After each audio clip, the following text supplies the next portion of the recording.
Good evening, ladies and gentlemen, honored guests. It's a pleasure to be here, and thank you very much for inviting me to participate in this very important discussion. I hope you are here. I hope you would not be here if you did not think that access to energy was important. But I think sometimes access to energy can get overlooked in discussions about development, and I think Sarah did a great job of defining it. Society focuses on access to food, to water, to medicine, to sustainable economic employment. But sometimes we don't recognize that energy is actually the bedrock of economic and social development. It helps factories to run, hospitals to operate, schools and homes to be lit and heated, people and goods to be transported, and it truly transforms lives.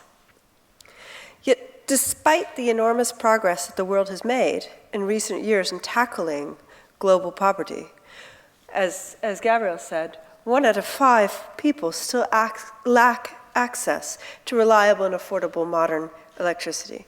And just on a side note, I went to Lagos recently as part of an access to energy effort we were doing. And one of the things that really struck me was talking to many people who were connected to the grid. And when I said, do you have light and electricity on a regular basis? They said, no, I have a grid connection, but I still have to have a diesel generator. So if we want to do some good, if we want to change the world, we need to look for ways to support a more equitable and sustainable energy system, and to lift more and more people out of energy poverty, because without being lifted out of energy poverty, they're not going to get out of any other kind of poverty. We also know that producing and providing energy does not automatically result in access to energy. There can be lots of technical challenges to be overcome. There can be investments in infrastructure could be needed, as well as political and commercial agreements. Even promising solutions can be hard to scale up at a greater level to make a real difference. So it's not something, as Sarah was highlighting, that any one sector, government, or business can achieve alone. And at Shell, we're working to improve our understanding, because there's also a gap of understanding. We're still learning about how do you actually make this happen. Of the issue and how we can make sure that we maximize the effectiveness of the work that we do. In addition to our work in this area, I'd like to briefly mention the work that Shell Foundation does. Shell Foundation is an independent UK registered charity. They were set up in 2000 by Shell, and one of their focus areas is, in fact, creating and scaling new decentralized energy solutions that provide safe, reliable, affordable power to low-income consumers in underserved areas. What's important about their work is that they actually work very hard to co-create disruptive market-based solutions with entrepreneurs and provide them with funding and extensive business support to help these solutions achieve global scale. So far, their work has improved almost 50 million lives. Also, the foundation has shared tremendous research based on their 15-year journey to accelerate access to energy, and we talk to them all the time because we love to learn from them as well. For example, early uptake of new energy solutions is not always by the poorest of the poor, so you might not target the people who are the most needy as an initial target customer segment. It takes time, and that often access to finance and the availability of innovative financial instruments like green bonds, like impact bonds, and so on, and world-class talent continue to be critical barriers to the growth of these impactful businesses. The work that the foundation has done has shown that it's possible to create viable markets to serve people who currently do not have access to reliable and affordable energy. And I'd like to encourage you, I believe Sam Parker, their director, is here tonight, so really encourage you to talk to him if you'd like to find out more. What our wider experience as Shell shows is that the true opportunity for energy technologies is going to come from unexpected places and from innovation. I think one of the most exciting areas of potential disruptive new approaches lies in the increasing consumerization and democratization of energy from local entrepreneurs and new business models that they bring to bear. We are seeing more modular, highly scalable micropower options. We're seeing different devices, and I believe Simon will talk a little bit about that. often using renewables and often driven by improvements in battery technology and developments like the Internet of Things. All this can improve access to energy in faster and more flexible ways than waiting for new centralized solutions like power stations to be built. It's a bit like we all talk about you jump from, we all are used to using landlines, although increasingly we use cellular. And in Africa, they moved right to cellular. As a result, in places like Nepal, individuals are increasingly able to buy their own solar battery products and secure access to energy for themselves. And I think that's the kind of transfer of power to consumers that's really going to make a difference. And along with that transfer to power to consumers comes the entrepreneurs who will service them and a whole new kind of economic development. So why does access to energy matter to Shell? Partly because energy is our business. For over 100 years, we've been finding, developing, and supplying it, and we will continue to do so. And we're interested in using our skills and expertise to play a constructive role in increasing access to energy in regions where we do business, such as Sub-Saharan Africa and Asia Pacific. And there's some success stories to draw on. In Nigeria, for example, Shell companies, through our subsidiary Nigeria LNG, helped to set up an independent, a local utility called Bonny Island Utility, which supplies electricity to communities around the JV's LNG plant. Power is generated by gas turbines at the plant and then transported to a grid that provides affordable electricity to more than 90,000 people. And in fact, what we saw, and this is to the point of the demonstration picture that was shown, where they were saying, bring back our light. We had people moving, because there was a defined area in which we were providing electricity. People just moved house in order to get electricity. We have also supported a number of access to energy projects around the world as part of our social investment program. These range from community lighting to power generation to small-scale grid infrastructure projects. One initiative I'm particularly proud of is Shell's role as a founding partner of the Global Alliance for Clean Cook Stoves. The World Health Organization estimates that indoor pollution from the use of traditional cookers, and these are using, and open fires, these are using wood usually or charcoal, kills 4 million people a year, making the move to cleaner forms of energy for cooking one of the world's most pressing health problems. It's also a carbon problem because it's cutting down forests. Shell is a major contributor to the Alliance, which helps support enterprises selling cleaner, safer cook stoves to reach commercial viability. As part of our partnership, Shell employees mentor participants in the program and provide technical support to help make their businesses more successful. To date, this work has benefited hundreds of entrepreneurs, as well as millions of cook stove users and their families around the world. We also support specific projects in countries where we work. So in Nigeria, we're supporting a pilot study on the use of ethanol clean cook stoves.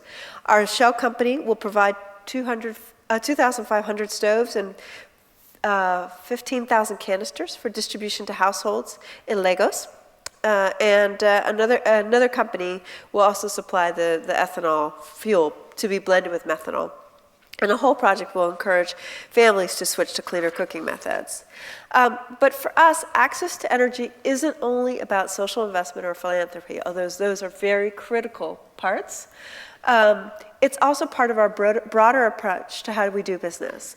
We believe that business has to take a lead in offering ideas and solutions to the energy challenge that we face, and Shell will play its role in providing those solutions. We believe we can use our core business and technology resources to enable energy solutions and support technological and social innovation. We look to develop successful collaborations, to integrate third-party solutions into our own business, and to support innovators and entrepreneurs to make their ideas a commercial reality. That's at the heart of my role at Shell Technology Ventures, which acts as an investor and partner to commercialize energy innovation. We invest in a mixture of traditional oil and gas, clean and green tech, water, fund of funds, and support companies at all stages of maturity, from seed to growth. We firmly believe that supporting this kind of innovation is the key to future success of our business, and Shell's role in helping to commercialize energy innovations could also be key to improving energy access going forward. While not an access to energy project, one of our most successful recent investments in innovation has been a company called GlassPoint Solar.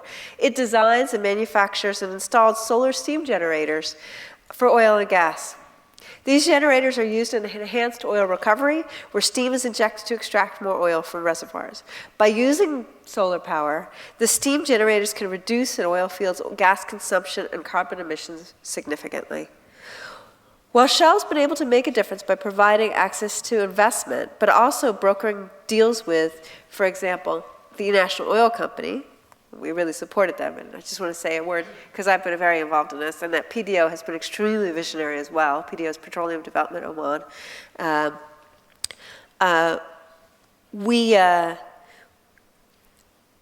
By supporting this kind of technology, we really can help develop solar solutions further, which will help over time to reduce the environmental impact of our current fossil fuel-based energy systems and support the transition to a lower carbon future.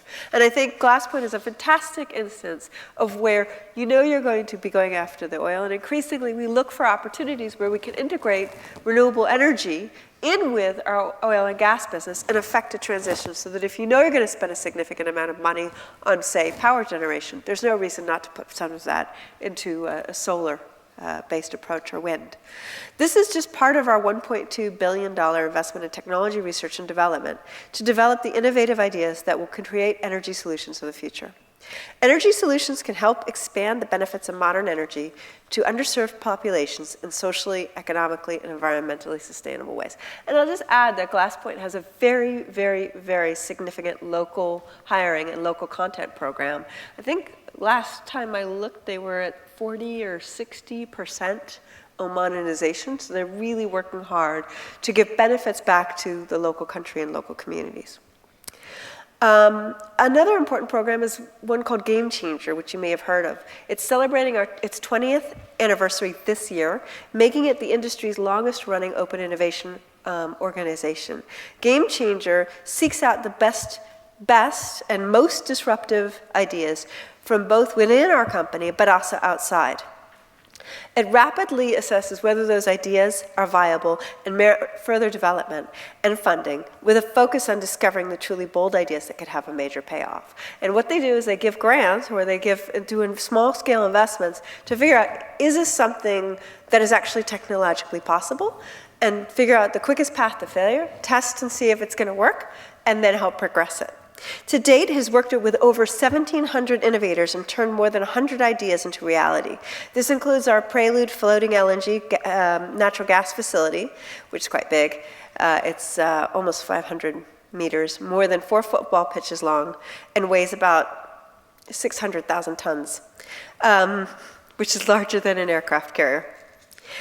We also recognize that some of the best ideas are found in smaller enterprises. So another of our enterprise programs, Shell Springboard, brings those businesses and helps them turn their low-carbon business solutions into viable commercial operations. One of our recent winners was a company called Deciwatt. Their technology uses the force of gravity to generate electricity that can be used to provide lighting to communities who are not connected to the grid.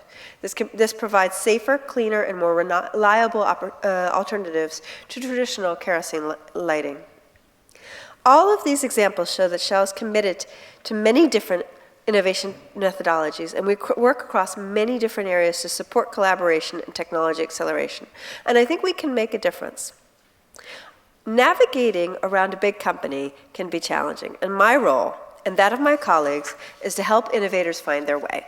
So please feel free to get in touch with me, with any of my colleagues here this evening, with your ideas and questions.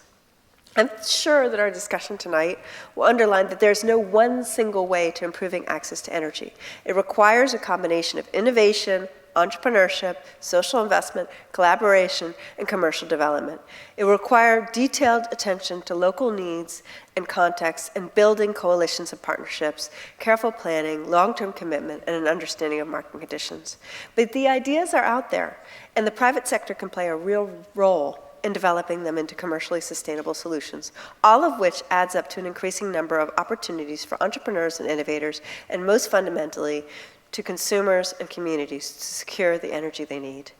So there's a lot to talk about. Many challenges ahead, but some real reasons to be optimistic. And I look forward to a really stimulating debate this evening.